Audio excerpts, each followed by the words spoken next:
tu veux qu'on introduise, on dit bah voilà, on est là, machin, et après on dit bah pourquoi? Ou Ok. non, n'importe. Ok, dans ce cas-là, c'est toi qui lance. Ok. On a passé des mois à consulter des experts pour préparer la mission Biosphère. Alors c'est barré, mais en même temps c'est tellement génial quoi. Notre objectif, c'est de vivre dans un écosystème autonome grâce au low-tech. Ça répond à toute une problématique qu'on se pose de la capacité d'adaptation. Rien ne leur fait peur, quoi. Et c'est ça que je trouve génial. C'est parti? C'est parti.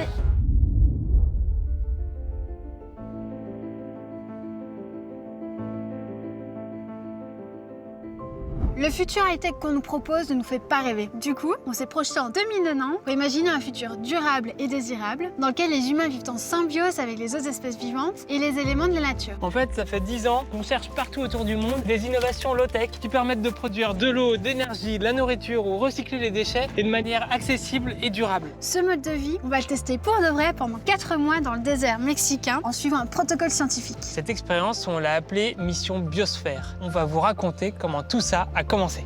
On a choisi de s'installer dans le désert mexicain pour ces conditions extrêmes. Les zones arides s'étendent et de nombreux humains devront y vivre dans le futur. Nous, on veut relever ce défi. Dans ce contexte climatique, nous sommes convaincus que les low-tech nous permettront de vivre mieux tout en ayant un impact positif sur la planète.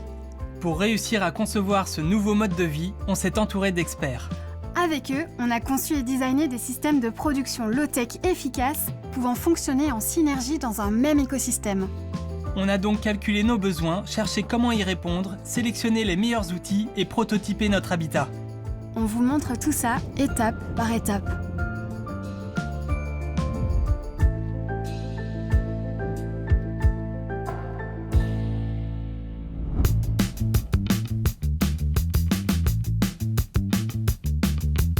Lors de notre préparation pour vivre dans la biosphère au Mexique, on a commencé par se questionner sur notre alimentation. À deux, nous allons expérimenter un nouveau mode de vie plus sain, plus respectueux de la planète. Et pendant 4 mois, notre défi sera de manger équilibré, à notre faim, tout en produisant le maximum de choses nous-mêmes dans un petit espace. Au cours de ces dernières années, nous avons trouvé la nourriture low-tech par excellence, la spiruline. Elle ressemble à une algue, mais c'est une cyanobactérie vieille comme le monde et ultra nutritive. Elle se nourrit principalement de soleil, d'azote et de fer. Il existe plusieurs moyens de lui en apporter. Nous, on utilise la technique la plus low-tech, un mélange de notre urine pour l'azote et de jus de clou rouillé pour le fer. La spiruline n'a pas besoin de beaucoup d'espace pour se développer et elle nous apporte un maximum de nutriments. Et pour optimiser notre production, on est parti échanger avec des spiruliniers professionnels. On a de la chance, Juliette et Dominique sont à côté de chez nous, tout proche de Concarneau.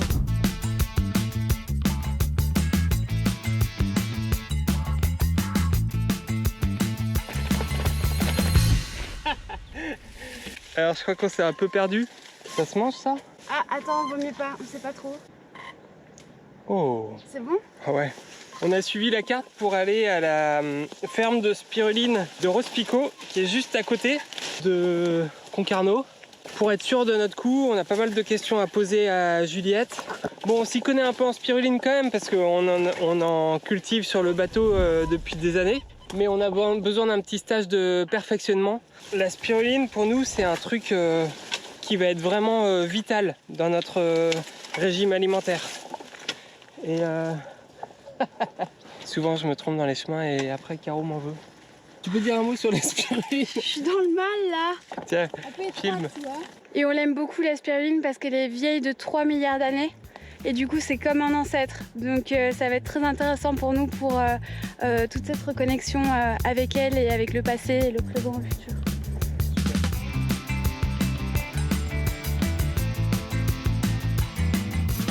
La spiruline est une microalgue. En fait, c'est une cyanobactérie, une bactérie qui fait la photosynthèse, ce qui explique que les bassins soient verts à ce point. Hein. Elle contient beaucoup de chlorophylle. Elle pousse à l'état naturel dans les régions chaudes du globe. Et là où elle pousse, les populations locales la consomment depuis l'Antiquité. Elle a déjà beaucoup de protéines, beaucoup de fer, de minéraux et d'oligo-éléments, du fer mais pas que. Voilà, et l'ensemble fait qu'on parle d'un super aliment.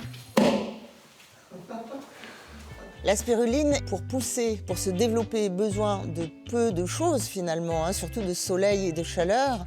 C'est pour ça que c'est intéressant de l'amener sur un espace réduit comme la biosphère. On a plein de petites questions techniques parce que je pense qu'il y a plein de trucs qu'on fait pas hyper bien et on pourrait optimiser la culture. Peut-être qu'il faudrait regarder du côté de la grandeur du bassin. Alors elle va faire 10 mètres par 80 cm avec 10 cm de profondeur. Oui, nous on en a 15. Mais on pourrait mettre 15 ? Oui. Du coup on aura plus de litres. Je ne sais pas comment vous allez presser. Nous, depuis peu, on utilise en fait un taffetas et ça marche très bien vu que y a une pression sur le tissu, sur la spiruline et du coup sur le tissu en dessous, l'eau passe. En tout cas, plus elle est pressée et plus elle est agréable à manger.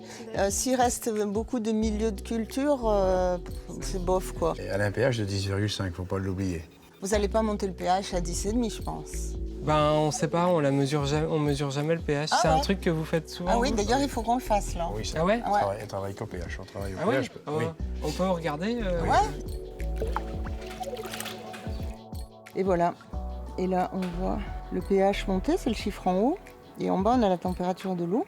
Une bonne moyenne, c'est 10,2. Du coup, quand tu as un pH plus élevé, tu la nourris au CO2 ou comment tu fais? Quand le pH est élevé comme là maintenant, Ouais. on va lui donner du CO2. Et les 4 heures de CO2 va faire baisser le pH de 0,1 point. Tu vois, au lieu de 10,64, elle sera à 10,54. D'accord. Dans les grandes lignes, quoi. Parce qu'en fait, si elle monte au-delà de 11 de pH, là, ça craint pour elle. Elle n'aime pas. Ah ouais. 11, elle peut mourir. Oui, il faut le surveiller attentivement quand même. Ici, c'est artificiel. On reproduit artificiellement son biotope naturel. Est-ce que c'est nécessaire pour nous d'avoir un microscope? C'est quand même bien de pouvoir l'observer, ouais. Parce que t'en déduis quoi, par exemple? Eh ben, sur la santé, déjà, par exemple, tu peux voir s'il n'y a pas trop de spiruline cassée, si elle n'est pas trop en gnocchi, c'est-à-dire resserrée. Mais c'est aussi de pouvoir vérifier qu'on n'a pas de micro-organismes. Tu crois qu'en 15 jours, on peut avoir un truc prêt à récolter ou 3 semaines ou... Ça dépend de ce que vous allez mettre dedans au départ. Ah oui, et ça se trouve, on va arriver avec juste un bidon de 5 litres et dans ce cas-là, tu l'augmentes très progressivement. Voilà, il faut l'augmenter progressivement, ouais. Il faut essayer de faire un bassin à géométrie variable. Oui, ok. Et vous allez faire sécher comment? Alors nous, on va la manger fraîche. Ah oui, directement. Vous n'allez pas la faire sécher du tout. Je pense qu'on va la manger dans la journée, en fait. Ouais, ça va être notre ration en protéines.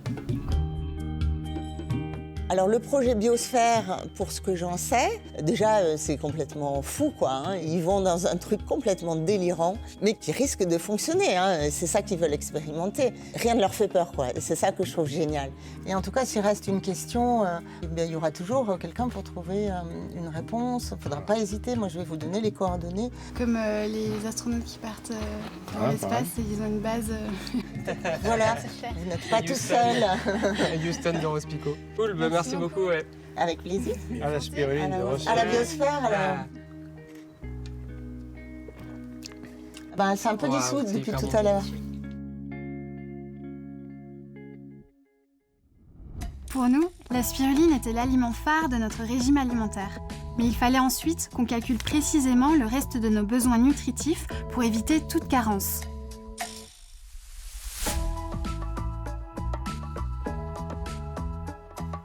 Pour vivre, tout être humain a besoin de nutriments. Protéines, lipides, vitamines, minéraux et glucides. Pour connaître les besoins adaptés à nos profils, on a utilisé la grille des ANC, les apports nutritionnels conseillés. Ce sont des recommandations moyennes selon l'âge, le sexe et l'activité physique. Pour chaque nutriment, on a calculé le nombre de grammes nécessaires par jour et par personne. Ensuite, on est allé fouiller plein de bases de données pour savoir quels aliments pouvaient nous apporter ces nutriments. C'est comme ça qu'on a choisi nos low-tech alimentaires.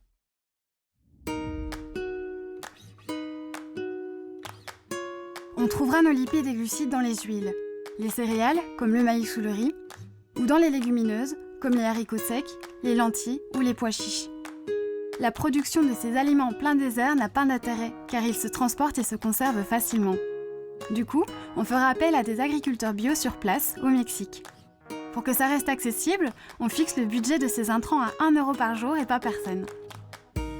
Et nous pourrons les stocker pour toute la durée de l'expérience. Pour le reste, protéines, vitamines et minéraux, nous comptons sur la production low-tech d'aliments.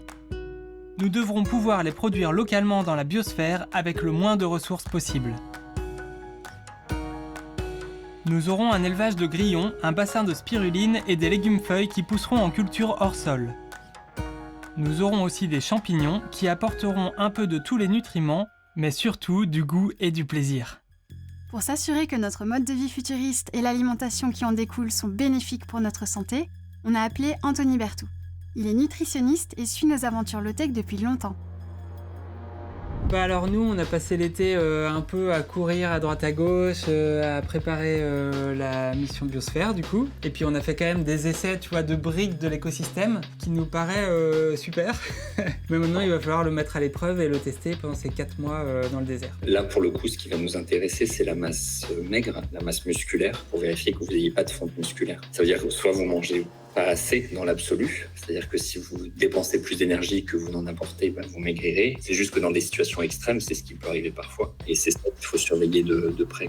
Est-ce qu'il y a d'autres trucs qu'on pourrait éventuellement identifier, comme par exemple, je sais pas, les paupières qui clignotent ou ce genre de choses? Non, je sais pas, T'as souvent les paupières qui clignotent? On appelle ça ouais. des fasciculations. Une fasciculation.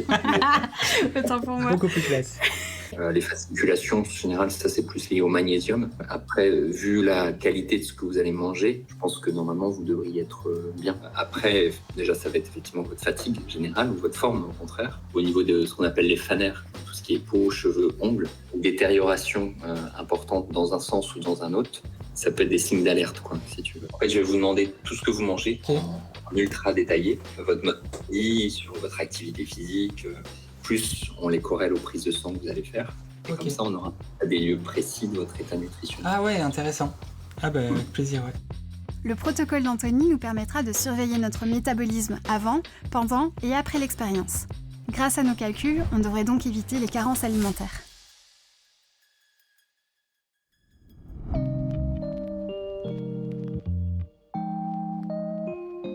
Ce projet de vivre à 2 dans une biosphère au Mexique est la suite logique de ma première expérience de biosphère en Thaïlande. Il y a quelques années, j'ai vécu seul pendant 4 mois sur une plateforme de bambou équipée de low-tech. Waouh. Lors de cette expérience, il y a eu pas mal d'imprévus. Ils prennent mon sang, les moustiques, les mouches, elles mangent ma sueur. Et moi, j'ai rien en retour, donc elles sont au-dessus, je pense, dans la chaîne alimentaire.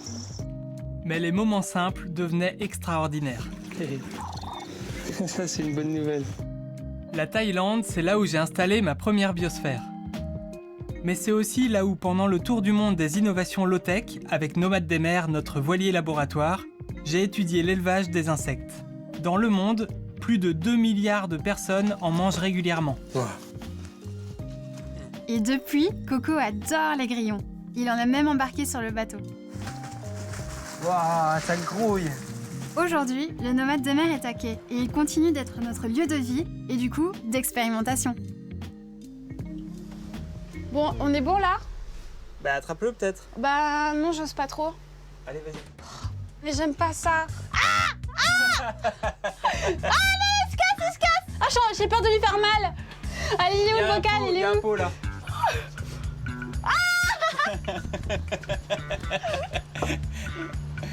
Depuis quand est-ce qu'on a des grillons qui s'échappent sur le bateau? Bon alors depuis que tu fais des tests de grillons dans la volière à mouches. Sauf que maintenant on se retrouve avec plein de grillons un peu partout dans le bateau et des fois ça chante, tu sais pas où ils sont, tu peux pas dormir, tu vois. Et des fois on se réveille la nuit parce qu'on a un grillon qui nous est monté dessus. On est d'accord? Il a un chant tellement vicieux qu'il a. Genre il fait pas ah, il fait ah. Et du coup, t'as l'impression qu'ils sont plusieurs.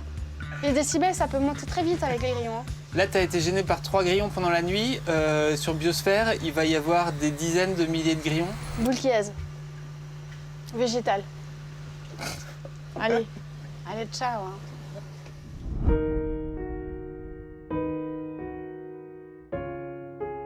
En plus d'être bons musiciens, les grillons sont une excellente alternative à la viande pour faire le plein de protéines tout en limitant l'impact sur l'environnement.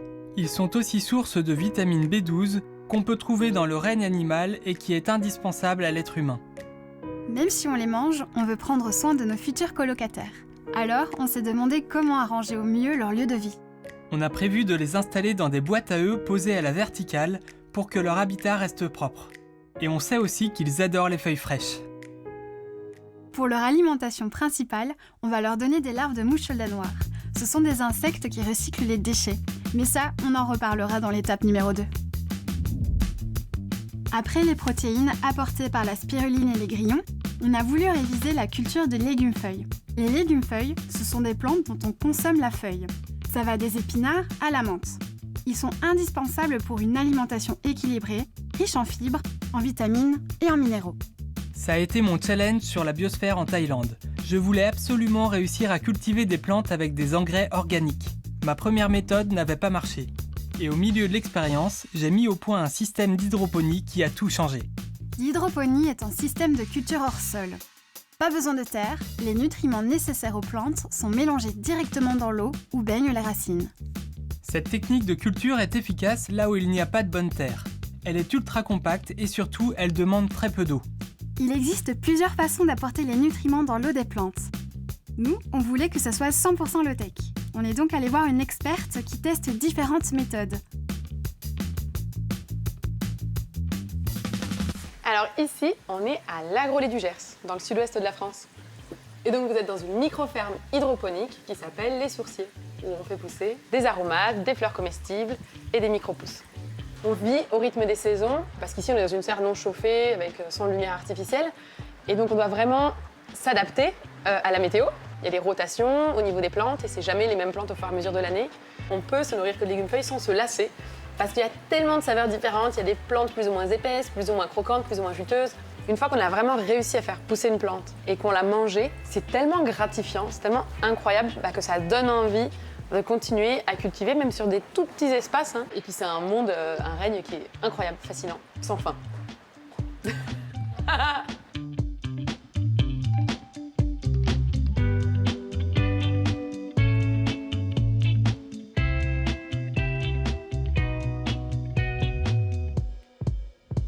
Il y a plein de couleurs différentes, de goûts différents, de plantes différentes, alors qu'elles mangent toutes la même chose. Elles mangent les mêmes minéraux, mais pas dans la même quantité.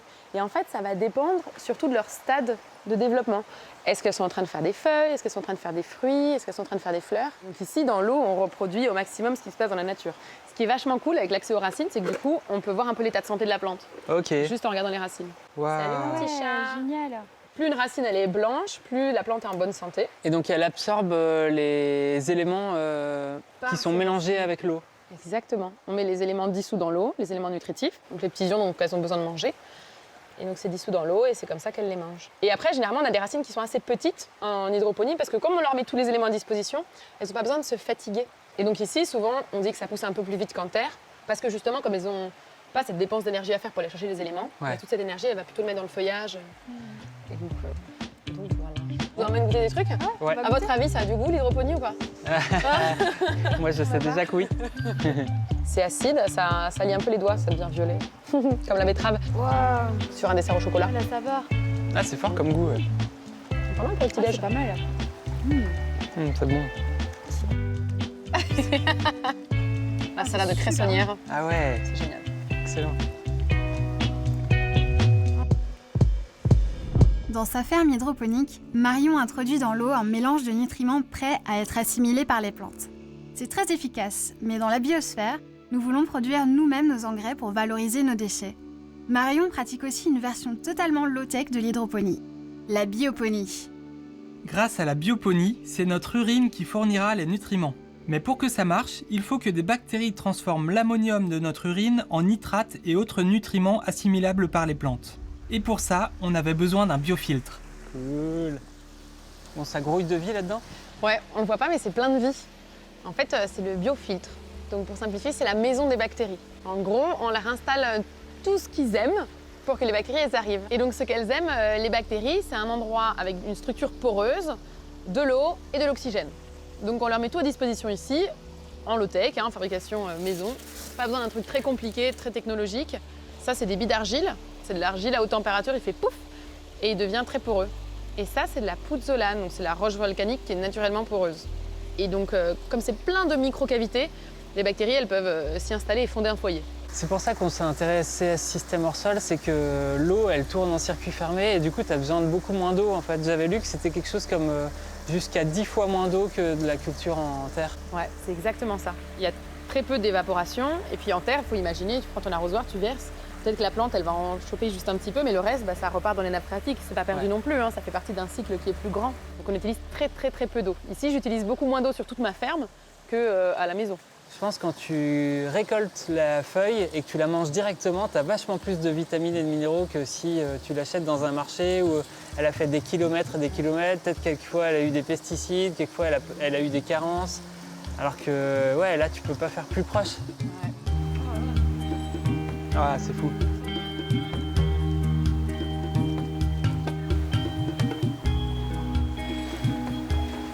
C'est un peu sucré.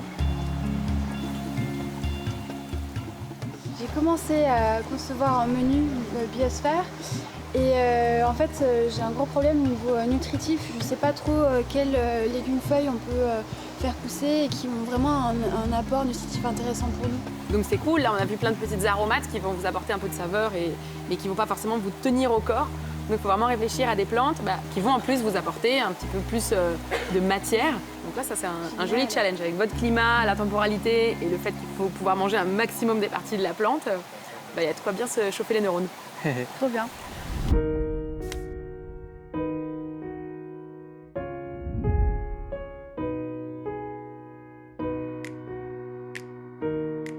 Grâce au sourcier, on a appris comment cultiver avec 10 fois moins d'eau des plantes pleines de goût et de nutriments comme la Lipia dulcis, la ciboule de Chine, l'oxalis, la sauge ananas et plein d'autres variétés. Un véritable petit paradis comestible. Je pense que sur notre expérience sur Biosphère 2, ça va ressembler peut-être un peu plus à ça, parce qu'on va mixer plein de plantes différentes. Et on va avoir des lianes aussi pour faire de l'ombrage. Ah ouais. En décidant quels allaient être nos aliments et dans quelle quantité on en avait besoin, on a pu calculer les espaces nécessaires à l'élevage et à la culture. C'est comme ça qu'on a dimensionné tout l'écosystème de la biosphère. Le bassin de spiruline fera 8 mètres carrés et sera exposé au soleil. Au-dessus seront suspendus 10 mètres de rails de bioponie. Les plantes grimpantes nous permettront d'avoir un peu d'ombre.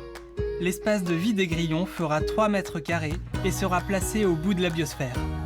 C'est avec cette base qu'on a aussi pu calculer la quantité d'eau à produire, d'énergie à générer et de matériaux à utiliser. Mais on verra ça dans les étapes suivantes. Moi je trouve ça incroyable qu'avec peu d'eau, J'aime pas le basilic. super, avec du soleil, de l'air et de l'urine transformée par des bactéries, tu puisses avoir un truc qui est hyper bon pour la santé, plein de vitamines et de minéraux. Et qui pousse à foison. Et qui pousse à fond. Qui ne demande qu'à être cueilli. C'est demain, c'est maintenant, c'est 2090, c'est les low-tech, c'est le futur. Pour moi, si déjà on bouffe bien en 2090, je suis content.